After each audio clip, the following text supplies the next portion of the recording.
Alhamdulillahi ala ihsanih wa syukru lahu ala taufiqihi wa amtinani wa asyhadu an la ilaha illallah wahdahu la syarika lah ta'ziman li sya'nihi wa asyhadu anna Muhammadan abduhu wa rasuluhu ad-da'i ila ridwani. Allahumma anta rabbi la ilaha illa anta khalaqtani wa ana abduka wa ana ala ahdika wa wa'dika mastata'tu a'udzu bika min syarri ma sana'tu abu'u laka bi ni'matika alayya wa abu'u bi dhanbi faghfir li fa innahu la yaghfiru dhunuba illa anta. Allahumma inna nabru ilaika min hawlina wa quwwatina ila hawlika wa quwwatik fala hawla wa la quwwata illa billah al-aliyyil azim fala hawla wa la quwwata illa billah al-aliyyil azim. Alhamdulillahirabbil alamin. Pada siang hari ini di hari ke-6 ya, ke-6 di bulan Ramadan. Masya Allah. Sebelumnya saya diamanahi sama Ustaz Arifin untuk membawakan tema tentang perang Badar. Tapi kalau waktunya cuma sekitar sampai jam 1:30 menitan, mungkin gak cukup semuanya tentang perang Badar. Jadi coba kita awali terlebih dahulu. Alhamdulillah, tadi saya melihat ketika masuk masjidnya itu indah banget. Jadi banyak hiasan tentang Ramadan dan banyak orang yang udah ngaji sebelum zuhur, Masya Allah. Jadi Bapak Ibu yang dirahmati Allah Subhanahu wa taala, teringat ucapan Imam An-Nawawi rahimahullahu taala dalam kitab At-Tibyan fi Adab Hamalatil Quran. Jadi kita kan kalau pas Ramadan itu seringnya kita jor-joran dalam beramal, ya kan? Semuanya semangat dalam ibadah, insyaallah. Nah, ada salah satu zikir yang terbaik itu apa? Zikir kan banyak ya Pak Bu ya. Tasbih, tahlil, tahmid, istighfar, sholawat. Nah kira-kira dari semua zikir tersebut, mana zikir yang terbaik itu sebenarnya zikir apa sih? Nah Imam An-Nawawi rahimahullahu ta'ala disebutkan dalam kitab At-Tibyan, zikir yang terbaik itu adalah qiraatul Qur'an, membaca Al-Quran. Membaca apa? Al-Quran. Itu adalah zikir yang terbaik, terutama di bulan mulia ini, yaitu bulan Ramadan adalah bulan Al-Quran. Kemudian gak berhenti di situ Bapak Ibu yang dirahmati Allah Subhanahu wa taala.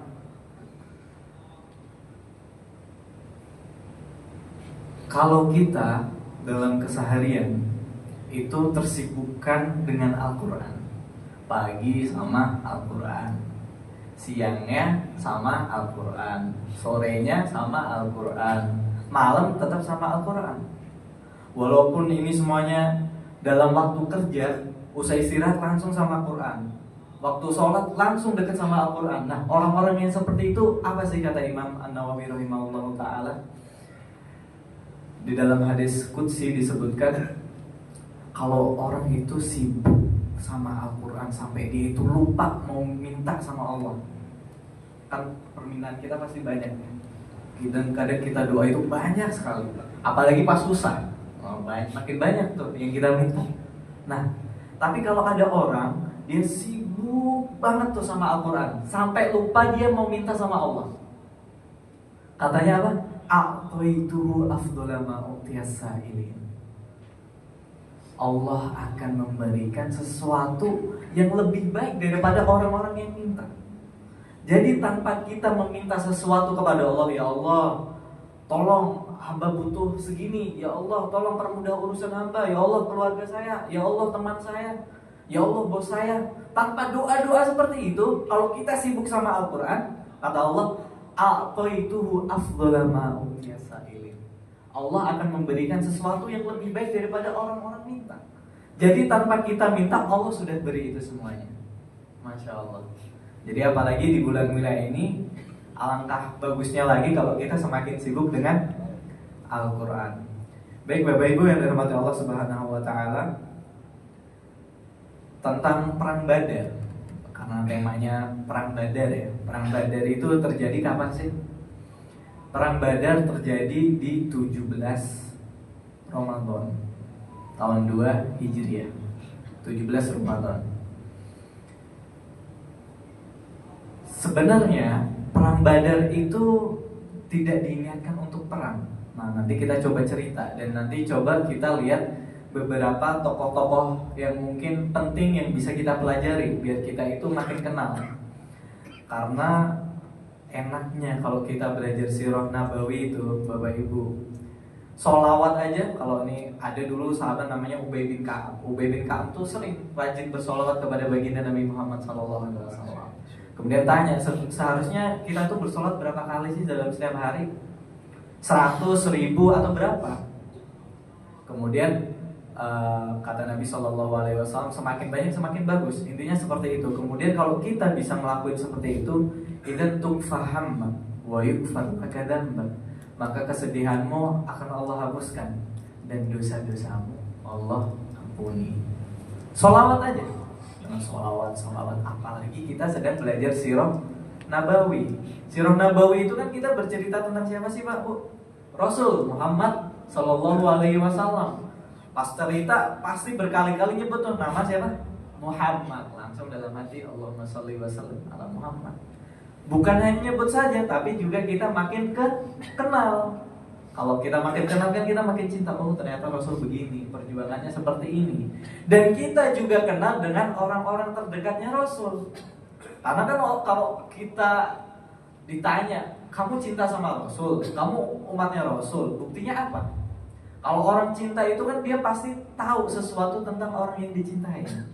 Dan kalau kita juga tahu tentang orang-orang terdekatnya Rasul ini, Masya Allah.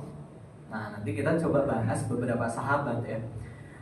Nggak bahas secara lengkap tentang perang Badarnya, tapi mungkin kita bahas beberapa sahabat yang juga ikut serta dalam perang Badar.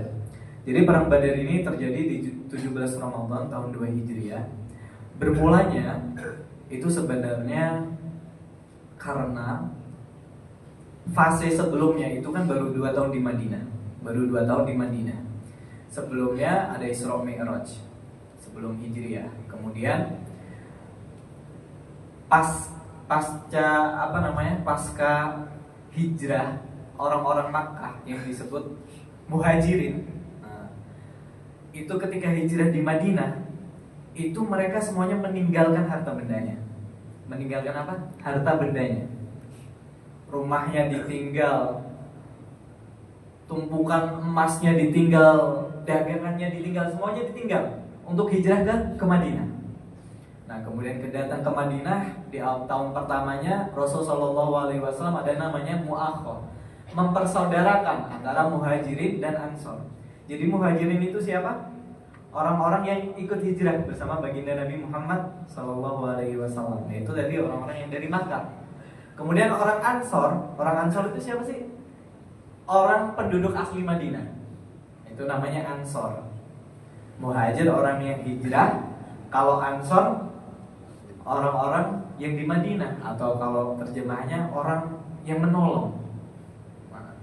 Dipersaudarakan itu sama Rasul Sallallahu Alaihi Wasallam. Kemudian ketika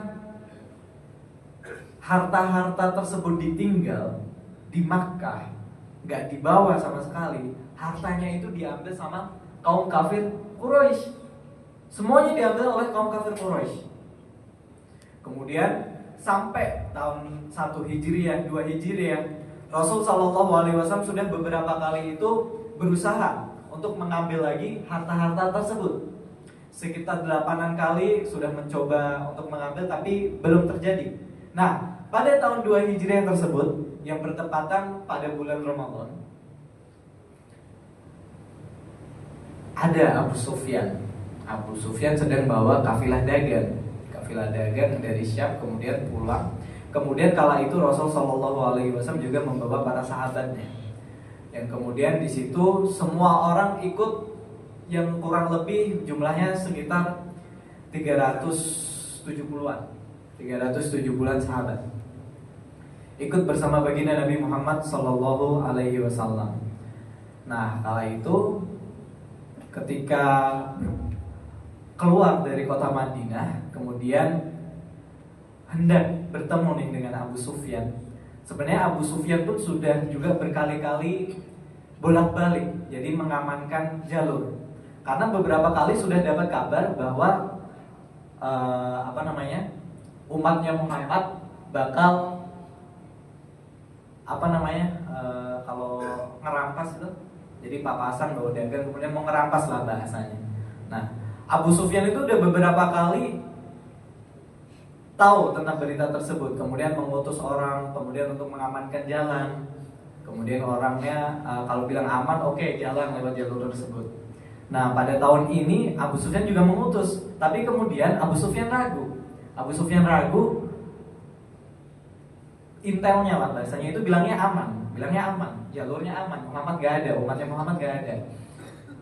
Tapi Abu Sufyan ragu, kemudian memastikan kembali jalur tersebut. Kemudian di beberapa riwayat itu disebutkan Abu Sufyan nemu namanya butir kurma. Nah, butir kurma, dan kurmanya itu kurma Madinah. Terus kemudian sadar, oh berarti di sini tadi ada lewat umatnya Muhammad. Nah, kemudian ketika berpapasan hendak Rasul Shallallahu Alaihi Wasallam bersama 300-an para sahabatnya itu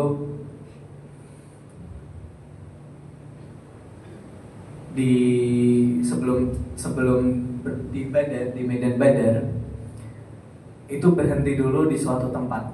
Kemudian oleh seorang sahabat yang bernama Habab bin Munzir itu mengusulkan agar berhenti dulu, membuat kemah di situ, kemudian membuat sumur agar kita bisa menguasai dulu airnya. Kemudian orang-orang Quraisy ini, orang-orang kafir Quraisy itu sebenarnya Abu Sufyan udah bilang aman. Nah, walaupun ada tapi aman, hanya sebatas ya tidak bakal terjadi peperangan. Nah, 3 hari sebelum kejadian tersebut di 17 Ramadan, ada bibinya Rasul Shallallahu Alaihi Wasallam yang bernama siapa? Atikah. Nah, ini disebutkan di kitab Sirah Ibnu Hisham. Atikah ini mimpi bahwa ada orang yang teriak kesana kemari di gerbang Makkah, di tengah kota Makkah, kemudian sampai naik ke Jabal Abi Qubais. Itu teriak tentang, wahai orang-orang Quraisy, selamatkan harta kalian. Itu bertiar berkali-kali. Itu 3 hari sebelum kejadian ini. Kemudian Atikah bibi Rasul ini cerita ke Abbas yang juga pamannya Nabi Shallallahu Alaihi Wasallam. Abbas nggak percaya, walaupun memang ada sedikit rasa khawatir, karena dalam mimpinya itu disebutkan bahwa 3 hari lagi kalian semua orang-orang Quraisy akan binasa. Nah, Abbas bilang tuh ke Atikah, oke, kalau gitu jangan ceritain mimpimu ini kepada siapa-siapa. Tapi ternyata Abbas sendiri yang cerita ke orang lain. Nah, padahal tadi bilang jangan ceritakan cerita ini ke siapa-siapa, malah Abbas sendiri yang cerita ke orang lain. Sampai kemudian cerita tersebut terdengar di telinga siapa? Yang disebut Rasul Sallallahu Alaihi Wasallam, Fir'aun hadhil ummah. Jadi kita itu punya Fir'aun juga. Fir'aunnya umat ini siapa? Abu Jahal. Fir'aun hadhil ummah. Terdengar berita itu kepada Abu Jahal. Kemudian Abu Jahal ketika dengar cerita tersebut itu meremehkan. Ini sebenarnya Bani Muthalib ini kenapa sih? Kemarin ada orang ngaku-ngaku jadi nabi.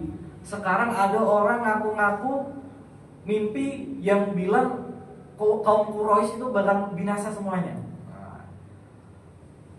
Kemudian Abbas merasa tersindir, tapi diam aja. Kemudian ternyata berita tersebut yang awalnya harusnya disembunyikan itu sudah tersebar luas di kalangan Makkah, terutama di ibu-ibu. Tadi kan yang pertama kali bermimpi siapa? Atikah ya, bibi Rasul Shallallahu Alaihi Wasallam. Kemudian pada marahlah ibu-ibu itu kepada Al-Abbas. Nah, kemudian Al-Abbas pengen datengin Abu Jahal lagi ketika masuk kota Makkah. Pengen datengin Abu Jahal, pengen balas dendam. Karena tadi dikatain Bani Muthalib ini gimana sih? Kok banyak yang aneh-aneh gitu. Nah, tapi ketika didatangin Abu Jahal ini malah berjalan terus. Al-Abbas sebenarnya pengen berlagak papasan. Nah, berlagak papasan kemudian baru ngobrol, balas perkataan yang kemarin Abu Jahal ungkapin. Tapi pas dideketin Abu Jahal jalan terus ke depan. Nah, kemudian Abbas ini ngira, oh dia udah gak berani nih ketemu saya. Dia tahu saya yang benar. Karena sebelumnya Abu Jahal itu juga bilang, udahlah Abbas, kita tunggu aja 3 hari nanti. Benar gak mimpinya Atikah itu? Nah, kemudian makin menjauh.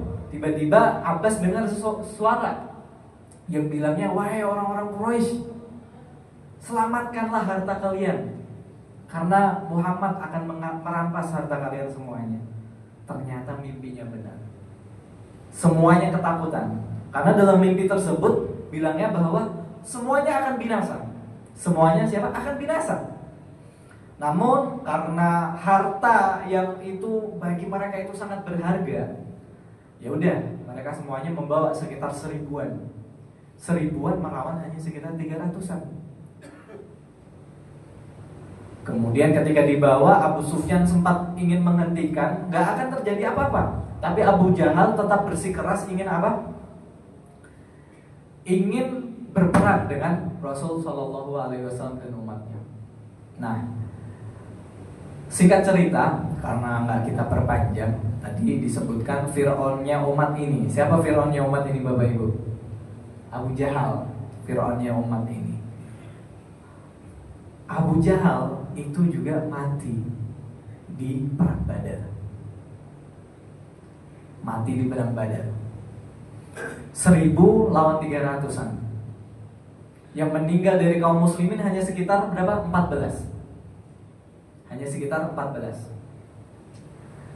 Kaum kafir Quraisy 70-an meninggal, kemudian 70-annya ditawan. Kala itu orang muslim itu sempat pesimis, Bapak Ibu. Gimana bisa melawan orang 900-an?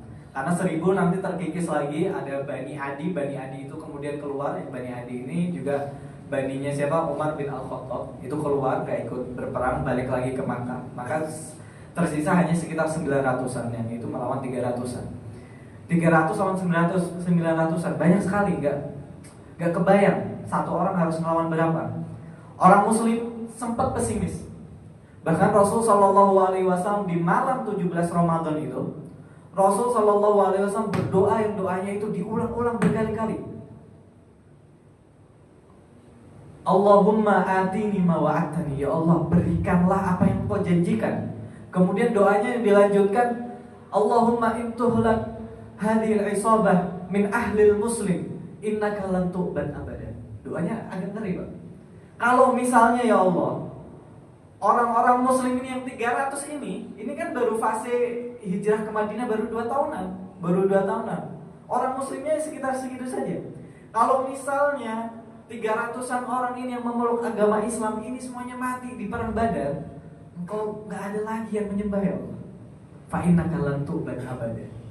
Itu doanya diulang berkali-kali sampai Abu Bakar itu iba melihat Rasul Shallallahu Alaihi Wasallam seperti itu. Kemudian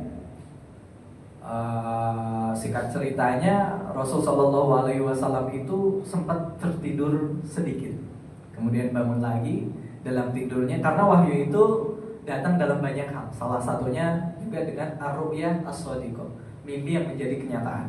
Nah, kemudian ketika bangun sekejap, Rasul Shallallahu Alaihi Wasallam bilang dengan menunjuk beberapa tempat, di tempat ini si fulan akan mati, di tempat ini si fulan akan mati, disebut satu persatu. Dan kemudian di akhir benar semua yang disebut oleh Rasul Shallallahu Alaihi Wasallam itu mati, meninggal. Nah, yang unik di sini yang ingin saya garis bawahi yaitu tadi tentang meninggalnya siapa? Fir'aunu hadhil ummah. Siapa Fir'aunu hadhil ummah? Abu Jahal. Abu Jahal ini dibunuh oleh seorang pemuda yang bernama Mu'ad dan Mu'awid Al-Afra bin Al-Afra. Uniknya mereka ini bukan dari kalangan kaum muhajirin. Mereka dari kalangan apa? Ansor. Karena aslinya tadi Rasul Shallallahu Alaihi Wasallam pengen berhentiin kafilahnya Abu Sufyan dan mengambil hartanya, itu karena hak-haknya orang muhajirin. Nah, di perang Badar ini orang muhajirin itu cuma sekitar 70-an. Orang Ansor yang 300-an.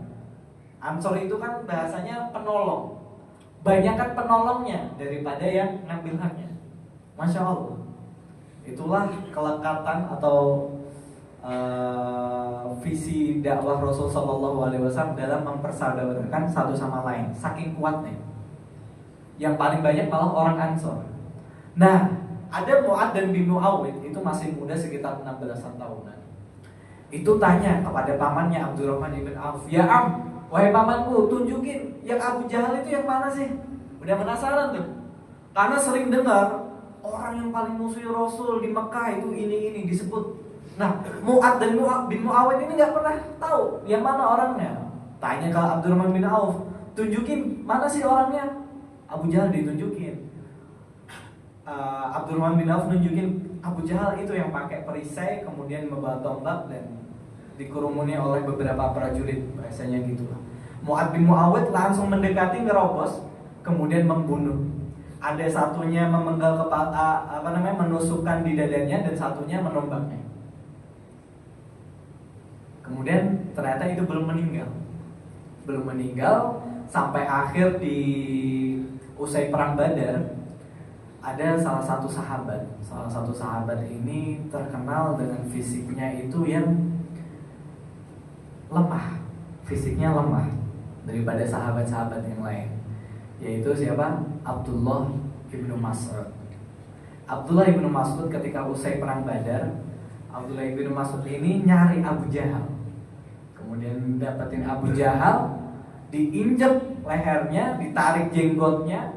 Tapi di momen yang udah kayak gitu, Abu Jahal tuh masih hidup, tapi masih sombong, Bapak.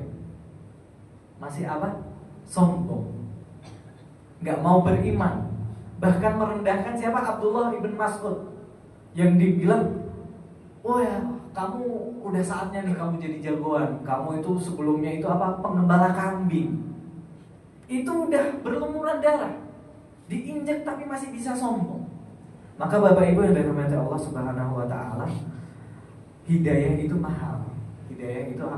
Iman itu mahal. Makanya kenikmatan terbesar itu adalah keimanan. Dalam di sebuah asar disebutkan, "Lau ya'lamul muluk wa abna'ul muluk."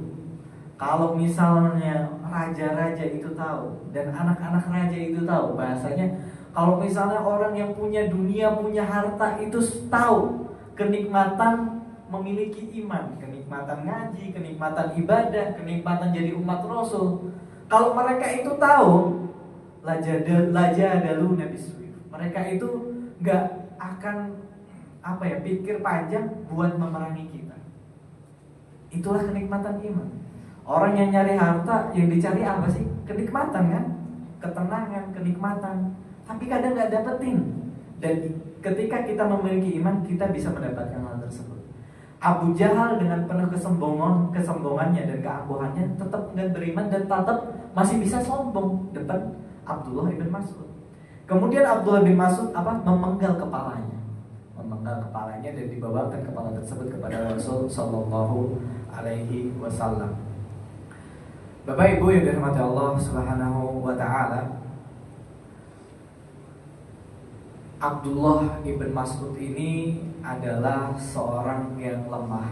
Bahkan fisiknya itu kurang daripada yang lain, daripada sahabat-sahabat yang lain. Bahkan sempat ditertawakan karena kecilnya betisnya Abdullah ibn Mas'ud.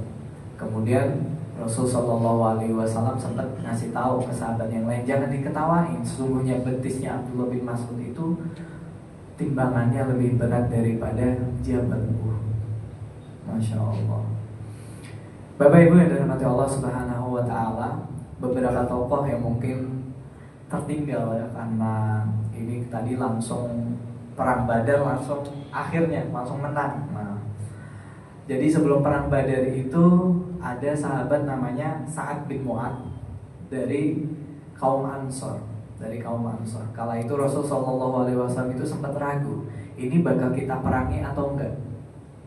Orang-orang Quraisy ini yang sekitar 900-an, 1000-an lebih itu tanya, kemudian Abu Bakar menjawab, Umar menjawab, sahabat yang lain menjawab, tapi Rasul Shallallahu Alaihi Wasallam masih belum puas dengan jawaban-jawaban tersebut. Sampai akhirnya siapa? Yang menjawab Sa'ad ibn Mu'adz. Sa'ad bin Mu'adz itu menjawab, "Fawalladhi ba'atsaka bil haqq." Wahai Rasul sallallahu alaihi wasallam, demi Zat yang mengutusmu dengan kebenaran, jika engkau menyeberangi laut, maka kami juga akan ikut denganmu. Siapa itu yang bilang? Sa'ad bin Mu'adz. Nah, ketika Sa'ad bin Mu'adz bilang seperti itu, Rasul tenang. Rasul tenang, kemudian yakin bahwa nanti akan memerangi kaum kafir tersebut. Terjadilah perang Badar tersebut. Nah, di sini ada hikmah yang bisa kita pelajari. Kala itu 300-an itu yang paling banyak itu siapa? Kaum Ansor. Jadi Rasul gak pengen semuanya itu yang menjawab dari kalangan Muhajirin, tapi pengen tahu pendapatnya dari Ansor. Itulah kemuliaan hati Rasul sallallahu alaihi wasallam. Nah, Sa'ad bin Mu'adz, Bapak Ibu yang dirahmati Allah, Sa'ad bin Mu'adz ini juga gak kalah menariknya. Tadi kan kita cerita ada Abdullah bin Mas'ud, ada Mu'adz dan bin Muawiyah. Sekarang ada namanya Sa'ad bin Mu'adz. Sa'ad bin Mu'adz ini Islamnya itu hanya sekitar 5 tahunan. Hanya sekitar 5 tahunan. Sebelum hijrah ke Madinah, Sa'ad bin Mu'adz masuk Islam, kemudian meninggal ya sekitar 5 tahunan setelah hijrah di Madinah. Sa'ad bin Mu'adz ketika meninggal, ya mungkin kita bisa introspeksi ya Bapak Ibu. Kita kan di sini Islam itu udah berapa lama? 30-20 tahunan ya. Tapi coba ketika kita meninggal nanti kira-kira udah seindah Sa'ad bin Mu'adz atau belum? Sa'ad bin Mu'adz itu ketika meninggal yang disebutkan dalam hadis Bukhari dan Muslim, ihtazza arsyur rahman limauti Sa'ad. Arsy Allah itu bergetar, berguncang karena apa? Kematiannya Sa'ad. Sa'ad bin Mu'adz hanya 5 tahunan, tapi ketika meninggal arsy Allah berguncang, bergetar. Kemudian pintu surga juga dibuka. 70 ribuan malaikat hadir ketika Sa'ad bin Mu'adz meninggal dan ikut sedih semuanya. Hanya 5 tahunan apa? Memeluk agama Islam, ibadah. Coba kita Bapak Ibu yang dirahmati Allah, sudah berapa lama kita merasakan keislaman? Kita udah berapa lama ibadah? Kira-kira ketika meninggal sudah mampu di fase titik tersebut atau belum? Kalau misal masih jauh, coba kita kejar lagi. Dan balik lagi di salah satu hadis yang tadi disebutkan di awal dan juga disebutkan di dalam kitab At-Tibyan fi Adab Hamalatil Quran. Apabila seseorang hamba itu dalam seharinya disebutkan oleh Al-Quran pagi, siang, malam, sampai dia itu lupa meminta kepadaku sesuatu, atau itu ma afdhala ma utiyas sa'ilin, aku akan memberinya suatu hal yang lebih baik daripada yang orang-orang lain minta. Masya Allah. Semoga bulan Ramadan ini kita makin dekat dengan Al-Quran, dan dengan itu pula Allah Subhanahu wa ta'ala mengampuni dosa-dosa kita, karena roghima anfu rajul adraka Ramadan walam yukfarlah. Celaka bagi seseorang yang memasuki bulan Ramadan tapi 1 bulan telah ia lalui tanpa ada dosa-dosa yang diampuni. Dengan memperbanyak membaca Al-Quran, insya Allah dengan itu pula dosa-dosa kita terampuni. Amin ya rabbal alamin.